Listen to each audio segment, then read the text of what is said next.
Hey, the beautiful thing about our I am statements is they come from the great I am. What God says about us, how God sees us, changes us.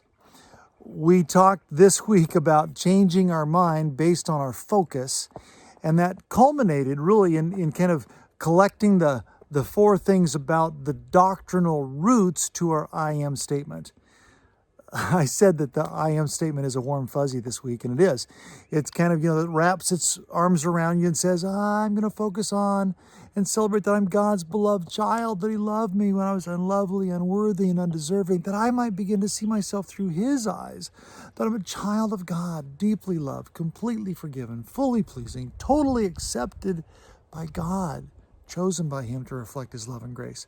That's awesome. It's kind of a warm fuzzy, but it's rooted deep in doctrinal truth.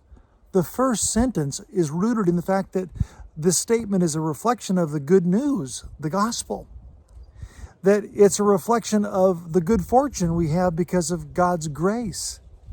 It's a reflection of our good standing, God's righteousness, so that we might be able to do good works, a reflection of everything that God is for us.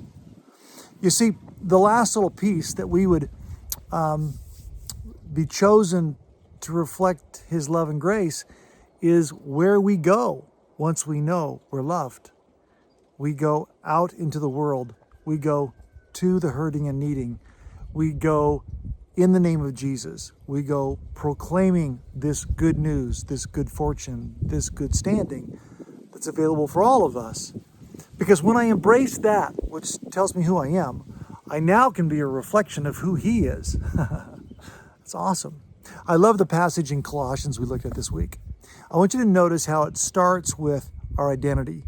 It starts with who we are, and then it gets down to what we do, right? Because when I see myself, how God sees me, it'll change how I behave myself.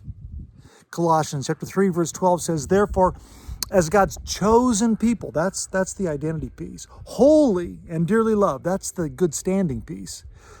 Here's the behavior. Here's the good works that flow out of the new identity.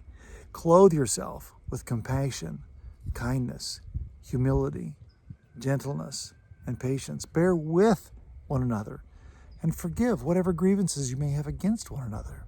Forgive as the Lord forgave you. And over all these virtues, put on love, which binds them all together in perfect unity. How does love do that? How does love do that?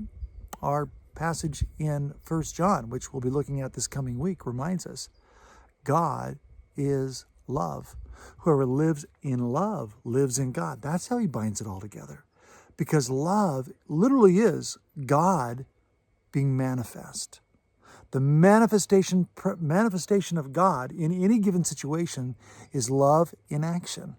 So this week, I hope that you'll be on mission, that you'll recognize that we want everyone in a group and every group on mission. And that means every person fine-tuning the way we see the world and life, that who we are bubbles over and overflows into the lives of others as we become people that love like Jesus did.